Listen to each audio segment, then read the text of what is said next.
उत्तर प्रदेश के पूर्वांचल का आखिरी छोर है गाजीपुर, लेकिन पूरे पूर्वांचल की पॉलिटिक्स का एपिसेंटर भी यही गाजीपुर है और इसके पीछे एक वजह है अंसारी परिवार। जैसे ही आप गाजीपुर में दाखिल होंगे, आपको यहाँ की सियासी तपिश का अंदाजा होने लगेगा। गाजीपुर की किसी भी सड़क के किसी भी चौराहे पर आप रुककर जब अंसारी परिवार का पता पूछेंगे तो जो पहला रिएक्शन आएगा उसी से आपको अंसारी परिवार के रसूख और उसके दबदबे का अंदाजा होगा।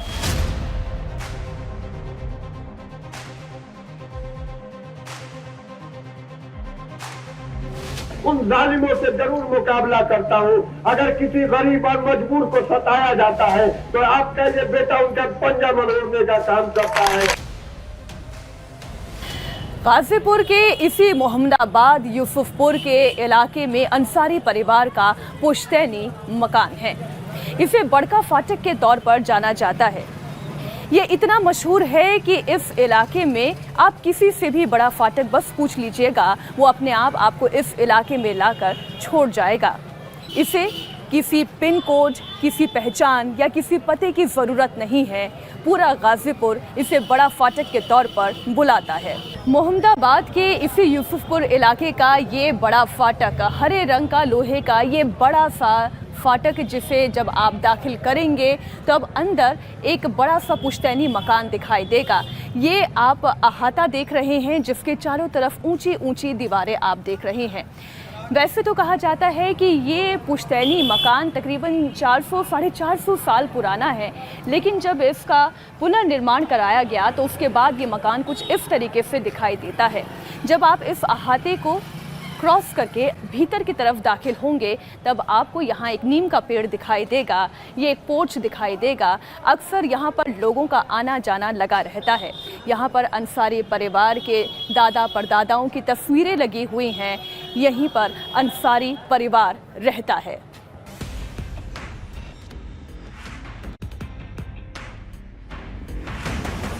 मुख्तार अंसारी के बाहुबल की कहानी भी इसी बड़का फाटक से ही शुरू होती है, जो कि उनका पुश्तैनी मकान कहा जाता है। यही वो जगह है जहां पर बैठकर अंसारी परिवार में दादा परदादा लोगों की समस्याओं को सुना करते थे, उसका निवारण किया करते थे। यहाँ तक कि मुख्तार अंसारी, अफजाल अंसारी और सिकबतुल्लाह अंसारी के वालिद सुभानुल्लाह अंसारी नगर के चेयरमैन हुए तो यहीं पर लोगों से मुलाकात करते थे, यहीं पर उनकी समस्याओं का समाधान भी निकालते थे। वक्त आगे बढ़ा, इसी पोर्च पर बैठकर मुख्तार अंसारी और अफजाल अंसारी भी जनता दरबार लगाने लगे। उनके दरबार में आम आदमी से लेकर दबंग भी दस्तक देने लगे। आप तो गाज़ीपुर में आई हैं, यकीनन आप जगहों पे जाएंगी भी और गई भी होंगी। आप लोगों से पूछिए जिसके पैर में चप्पल ना हो, जो ठेले चला रहा हो, जो रिक्शा खींच रहा हो, जो पीठ पे बोरा लाद के जा रहा हो, जो पंचर बनाता हो, जो मोची हो, आप उससे पूछिए कि मुख्तार अंसारी क्या है, अंसारी परिवार क्या है या फाटक क्या है। वो आपको धरातल पे सच्चाई बताएगा। और इनकी तादाद ज़्यादा है, गरीबों की तादाद ज़्यादा है। कुछ सामंतवादी फ़िरका परस्त ताकतें जो कट्टरपंथी विचारधारा रखती हैं, उनके लिए हम माफिया हैं, उनके रास्ते का सबसे बड़ा पत्थर और रोड़ा है हम। साल 1986 मुख्तार अंसारी की उम्र 23 साल थी और तब मर्डर का पहला मुकदमा दर्ज हुआ और यहीं से अंसारी परिवार की अदब वाली विरासत को पहला झटका लगा। बड़े फाटक के किस्से पूरे शहर में गूंजने लगे और पुलिस थाने में अंसारी परिवार की क्राइम फाइल तैयार होने लगी। मुख्तार अंसारी को पावर चाहिए थी, नाम चाहिए था, टोटल कंट्रोल चाहिए था और अफजाल अंसारी की पूरी शय मुख्तार को मिली। तीनों भाई यानी मुख्तार, अफजाल और सिकबतुल्लाह अंसारी ने परिवार की परंपरा को बदल कर रख दिया। अब गाजीपुर की आम जनता पुलिस थाने से ज्यादा बड़े फाटक का दरवाजा खटखटाने लगी थी।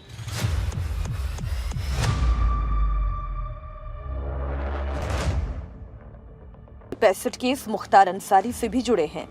अफजाल अंसारी पर 7 मामले, भाई सिकबतुल्लाह अंसारी पर 3 केस, मुख्तार अंसारी की पत्नी अफशा अंसारी पर 11 मुकदमे, बेटे अब्बास अंसारी पर 8, तो छोटे बेटे उमर अंसारी पर 6 केस दर्ज हैं। मुख्तार अंसारी की बहू निकत पर 1 मुकदमा दर्ज है। साल 1970 ये वो दौर था जब पूर्वांचल में सरकारी ठेकों को हथियाने के लिए जबरदस्त गैंग वॉर की शुरुआत हुई। एक तरफ मखनू सिंह गैंग था और दूसरी तरफ साहिब सिंह गैंग। मुख्तार अंसारी ने अपने दोस्त साधु सिंह के साथ मखनू सिंह का गैंग ज्वाइन कर लिया। सरकारी ठेके जिसमें रेलवे, सड़क, पानी, कोयला, इनके ठेकों को हथियाने के लिए एक तरफ मुख्तार अंसारी तो दूसरी तरफ ब्रिजेश सिंह, कई बार दोनों के बीच में टकराव हुआ, गैंग वॉर हुआ, ये आमना सामना हुआ, जिसमें मुख्तार अंसारी ने अच्छा खासा नाम कमाया। इसके बाद मुख्तार अंसारी ने फिर कभी पीछे मुड़कर नहीं देखा। मुख्तार अंसारी के सामने जो नहीं डरा उसे फिर वापस कभी पलटकर देखा नहीं गया। 90 का दशक आते आते मुख्तार काफी ताकतवर हो चुका था। अब उसका अपना एक गैंग खड़ा हो गया था जिसे IS 191 के कोड नेम से जाने जाने लगा।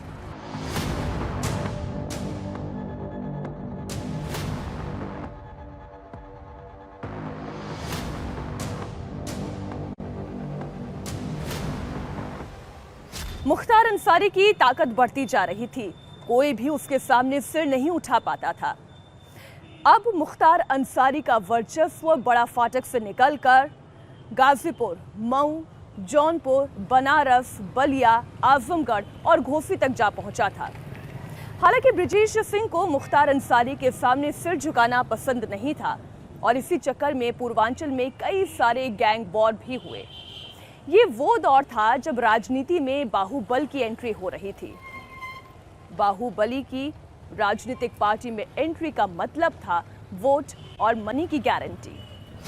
1927-28 में हमारे परदादा ये तस्वीर लगी है डॉक्टर मुख्तार अहमद अंसारी की, जिनके नाम पर मेरे पिताजी का नाम मुख्तार रखा गया। कोई कोठी नहीं थी उस वक्त, कोई ऑफिस नहीं था कांग्रेस पार्टी का। आज़ादी से पहले की बात है। तब दारुस्सलाम जो दरियागंज में कोठी है, उस कोठी को हमारे परदादा ने कांग्रेस पार्टी को दिया और वो पहला दफ्तर बना कांग्रेस पार्टी का। तो मैंने बताया ना आपको कि हम लोग पारिवारिक ज़मींदार रहे और मसल पावर या जिस तरीके से सरकार घुटने टेक देती है, कुछ नहीं ऐसा है। बस बात यह है कि हम लोगों के काम आते हैं, इसलिए सरकारों ने भी हमारा फ़ायदा लिया और हमने भी बढ़ चढ़कर जो उनके नेक काम थे, सही काम थे, हमने उनको फ़ायदा देने की कोशिश की। पिछले 19 सालों से मुख्तार अंसारी देश की अलग अलग जेलों में बंद था। साल 2005 में मऊ में हुए दंगे के बाद मुख्तार अंसारी ने पुलिस के सामने सरेंडर किया। कहा जाता है कि मुख्तार अंसारी का चाहे दबदबा अपराध की दुनिया में हो या फिर राजनीतिक दुनिया में, इसको पूरी तरह से संरक्षण अफजाल अंसारी का हासिल था। मेरे परिवार में 12 लोग ऐसे हैं जिन्होंने देश के स्वतंत्रता संग्राम में योगदान दिया। मैं एमपी एमएलए नहीं बन गया, मेरे पुरखे एमपी एमएलए थे। डॉक्टर शौकतुल्लाह अंसारी लोकसभा के भी एमपी रहे, राज्यसभा के एमपी रहे। फरीदुल हक अंसारी साहब 2 बार राज्यसभा के एमपी रहे। हम तो अपने पिता के 3 संतानों में सबसे छोटी मुख्तार अंसारी साहब थे, जो 5 बार विधानसभा के सदस्य रहे मऊ से। मैं बीच का हूं, मैं 5 बार विधानसभा का और 2 बार लोकसभा का सदस्य रह चुका हूं। फिर ये लड़ रहा हूं तीसरे लोकसभा में जाने के लिए गाजीपुर से चुनाव। मेरे बड़े भाई सिबगतुल्लाह अंसारी साहब 2 बार विधानसभा के सदस्य रहे हैं। तो हमारे परिवार के लोगों ने समाज की सेवा की है। 80-90 के दशक में गाजीपुर की सड़कों पर जो बस चलाता था वो बाहुबली कहलाता था। इस बात का अंदाजा आप इस तरह से लगाइए कि गाजीपुर, मऊ, बलिया, यहाँ तक कि गोरखपुर तक तो बस चलाने की इजाज़त थी, उसमें कोई दिक्कत नहीं थी। लेकिन गाजीपुर की इंटरनल सड़कों पर किसी की जुर्रत नहीं थी, ना सरकार की ना प्रशासन की। अगर सरकार ने कभी इंटरनल सड़कों पर बसेस चलाने की कोशिश भी की तो गुंडे अपनी भाषा में उन्हें समझा देते थे। कई सरकारी बसेस तोड़ी गई, ड्राइवर और कंडक्टर्स को पीटा गया। गाजीपुर, मोहम्मदाबाद से लेकर गाजीपुर, मऊ, बलिया, गोरखपुर, बनारस तक प्राइवेट बसेस चला करती थी। और इस लाइन में सज्जिदानंद राय एक बड़ा नाम थे। जब मुख्तार अंसारी की इस लाइन में एंट्री हुई तो सज्जिदानंद राय से मुख्तार अंसारी की बगावत शुरू हुई और ये ऐसी अदावत थी कि सज्जिदानंद राय सीधा बड़का फाटक जा पहुंचे और कुछ दिनों के बाद खबर आई कि सज्जिदानंद राय की हत्या हो गई। विरासत में मिला था जो वही म्यार बाकी है, कहानी खत्म कैसे हो मेरा किरदार बाकी है, और कमी आ ही नहीं सकती कभी कुछ मेरी इज्जत में, मेरे सर पर बुजुर्गों की अभी दस्तार बाकी है। पूर्वांचल में मुख्तार अंसारी और अंसारी परिवार के दबदबे का अंदाजा इसी बात से लगाइए कि जैसे ही उत्तर प्रदेश में रीजनल पार्टीज के बनने का सिलसिला शुरू हुआ, मुख्तार अंसारी के कंधे का सहारा हर पार्टी ने लिया। अफजाल अंसारी ने यह ताकीद किया कि उनके संरक्षण में पॉलिटिकल प्रोटेक्शन मुख्तार अंसारी को मिलता रहे। अफजाल अंसारी कम्युनिस्ट पार्टी में रहे, समाजवादी पार्टी में रहे, बसपा में भी रहे और इधर मुख्तार अंसारी की छवि रॉबिन हुड की बनाई गई। अफजाल अंसारी पहली बार 1985 में मोहम्मदाबाद से कम्युनिस्ट पार्टी से विधायक बने। मुख्तार के बाहुबल के दम पर अफजाल बैक टू बैक 5 बार विधायक बने, लेकिन 2002 का चुनाव हार गए। मुख्तार ने अफजाल की रीलॉन्चिंग कराई। 2004 में समाजवादी पार्टी ने लोकसभा का टिकट दिया और वो संसद पहुंच गए। 2009 और 2014 का लोकसभा चुनाव फिर से हारे, लेकिन 2019 में बीएसपी के टिकट पर मनोज सिन्हा को हराकर संसद पहुंच गए। 29 नवंबर 2005 बीजेपी विधायक कृष्णानंद राय की हत्या हुई। गाजीपुर के सियाड़ी गांव के पास कृष्णानंद राय को उनके 7 साथियों के साथ ही गोलियों से भून दिया गया। उस वक्त गाजीपुर में AK-47 चली। 400 गोलियां कृष्णानंद राय के शरीर पर लगी। इस मामले में अफजाल अंसारी और मुख्तार अंसारी दोनों पर आरोप लगा। मामला थाने में दर्ज हुआ और सीबीआई कोर्ट में गया। उस वक्त सबूतों के अभाव में दोनों भाई बरी हो गए, लेकिन बाद में गैंगस्टर एक्ट के तहत मुकदमा एक बार फिर दर्ज किया गया। कृष्णानंद राय की हत्या के इस दोष में मुख्तार अंसारी को जहां 10 साल की सजा सुनाई गई, तो अफजाल अंसारी को हत्याकांड की साजिश रचने के दोष में 4 साल की सजा। अफजाल और मुख्तार दोनों को एक बात अच्छी तरह से पता थी, बाहुबली माफियागिरी की लाइफलाइन छोटी होती है। एक ना एक दिन कोई सरकार आएगी, कानून खड़ा होगा और वो अंदर। इसलिए काले कारनामों के बाद सफेद पोश वाला चैप्टर ऑन हुआ। मजहब का वोट बैंक के लिए इस्तेमाल हुआ। मुख्तार ने अपने बड़े भाई सिकबतुल्लाह अंसारी को मोहम्मदाबाद से विधायक बनाया। सिकबतुल्लाह अंसारी 2 बार विधायक बने, लेकिन 2017 का चुनाव हार गए। अब मोहम्मदाबाद की टेरिटरी सिकबतुल्लाह के बेटे और मुख्तार के भतीजे शोहेब अंसारी संभाल रहे हैं। 90 के दशक में मुख्तार अंसारी का दबदबा पूरे पूर्वांचल में कायम हो चुका था। अब मुख्तार अंसारी के इमेज के मेकओवर का सिलसिला शुरू हुआ। उन्हें एक सच्चे मुसलमान के तौर पर दिखाया जाने लगा। सत्ता बल और बाहुबल के मिश्रण का ये प्रयोग इतनी तेजी से काम कर रहा था कि अंसारी परिवार का तकरीबन हर शख्स या तो नेता बन चुका था या फिर नेता बनने की तैयारी कर रहा था। अंसारी परिवार के दबदबे का अंदाजा या खास तौर पर मुख्तार की ताकत का अंदाजा इसी बात से लगाइए कि 3 चुनाव उसने जेल में रहते हुए ही जीते। मुख्तार ने कौम को वोट बैंक में तब्दील किया। खासकर उसका टारगेट गाजीपुर मऊ इलाके में बुनकरों की अच्छी खासी आबादी थी। आज भी अंसारी खानदान का ये बड़ा वोट बैंक है। बुनकरों की सबसे बड़ी समस्या थी बिजली। मुख्तार ने इसे इश्यू बनाया। हंगामा काटा गया, धरना विरोध प्रदर्शन हुआ। बिजली आती तो यही कहा जाता बड़का फाटक की कृपा है। नतीजा ये हुआ कि बुनकर मुस्लिमों को रॉबिन हुड मिल गया था। वोट बैंक को बरकरार रखने की जिम्मेदारी अफजाल अंसारी के पास थी और इसका इम्पैक्ट लखनऊ सीएम हाउस तक पड़ता। यूपी में सरकार बनानी है तो अंसारी वाला नारा लगाना पड़ेगा। मुख्तार को बीजेपी सरकार भी मुद्दा बना रही है, लेकिन उनका मुख्तार को दिखाने का पक्ष दूसरा है। मुख्तार अंसारी के परिवार का दबदबा कायम रहता अगर उत्तर प्रदेश में योगी आदित्यनाथ की सरकार नहीं आती। जांच एजेंसियों के मुताबिक अंसारी परिवार के पास कुल 1200 करोड़ की संपत्ति है, जिसमें से 608 करोड़ की संपत्ति को या तो जब्त किया जा चुका है या फिर नष्ट किया जा चुका है और बाकी का हिसाब किताब चल रहा है। इस वक्त मैं गजल होटल के ही सामने खड़ी हूं, जो कि मुख्तार अंसारी के दबदबे का बड़ी फाटक के बाद एक और बड़ा केंद्र रहा है। अफजाल अंसारी ने अब अपनी रणनीति बदल ली है। अब अपनी बेटी को उन्होंने खुद सियासी मैदान में उतार दिया है और एक केयरटेकर की भूमिका में आ गए हैं। अपना सियासी साम्राज्य के साथ ही मुख्तार अंसारी के बाहुबल के इस विरासत को भी संभालने में लगे हैं। एक दुर्दांत माफिया ऐसा भी था, बहनों और भाइयों, जब समाजवादी पार्टी की सरकार के समय चलता था तो मुख्यमंत्री हो या मुख्य न्यायाधीश, इन सब के काफिले रुक जाते थे और माफिया का काफिला निकलता था। और जब हमने कार्रवाई की उस माफिया के खिलाफ और उसको रगड़ करके कोर्ट के सामने प्रस्तुत किया तो उसकी पैंट गीली हो गई थी, उसकी पैंट गीली हो गई थी।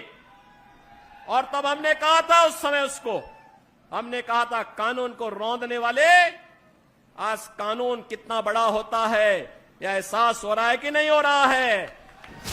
मुख्तार के बेटे भी मुख्तार के नक्शे कदम पर चल रहे हैं। मुख्तार जैसे लुक को अपना लिया है, मूछें भी वैसी ही, स्टाइल भी वैसा ही, मुख्तारी वाली टोन में ही बात करते हैं। नेक्स्ट जनरेशन भी मुख्तार के कदमों पर ही बढ़ रही है। बाहुबली बनना इन्होंने अपने पिता मुख्तार से सीखा, लेकिन सियासत और बाहुबल के सामंजस्य को बनाने की कला अफजाल अंसारी सिखा रहे हैं। अब्बास अंसारी मऊ से विधायक हैं। उमर अंसारी का दरबार बड़ा फाटक पर लगता है। अफजाल चुनाव प्रचार में व्यस्त हैं, इसलिए दरबार और लखनऊ आने जाने की जिम्मेदारी उमर अंसारी की है। मुख्तार अंसारी जब तक जिंदा थे तब तक उनके नाम पर सिर्फ गाजीपुर ही नहीं बल्कि आसपास के इलाके में भी मुस्लिम वोट पड़ा करते थे। जहां कब्रिस्तान में मैं इस वक्त मौजूद हूं, यहीं पर मुख्तार अंसारी को सुपुर्दे खाक किया गया। उनकी मौत ने उनके नाम को और आगे बढ़ा दिया है। ये मुख्तार अंसारी के नाम का ही रसूख कहें या दबदबा कहें कि अखिलेश यादव हो या फिर असदुद्दीन ओवैसी जैसे नेता, हर किसी को मुख्तार अंसारी की हवेली का दरवाज़ा खटखटाना पड़ता है। मुख्तार वो नाम है जो 2024 के लोकसभा चुनाव में मुस्लिम वोट के लिए जीत की गारंटी कहा जा सकता है। हम जब किसी माफिया के खिलाफ कार्रवाई करते हैं, उसके लिए लोग घड़ियाली आंसू बहाते हैं, उसके घर में जाकर के फतिया पढ़ते हैं, लेकिन एक गरीब, एक व्यापारी, एक सामान्य नागरिक की संपत्ति पर ये लोग डकैती डालना चाहते हैं। आज बात हुई गाजीपुर के बाहुबली अफजाल अंसारी की। उसकी जिंदगी का हर पन्ना आज यहाँ पर पलटा गया, उसे नजदीक से पढ़ा गया, गाजीपुर के लोगों के बीच में रहकर, गाजीपुर की गलियों में घूमकर। अगली दफा फिर होगी आपसे मुलाकात एक नई शहर में, एक नए बाहुबली के दास्तां के साथ।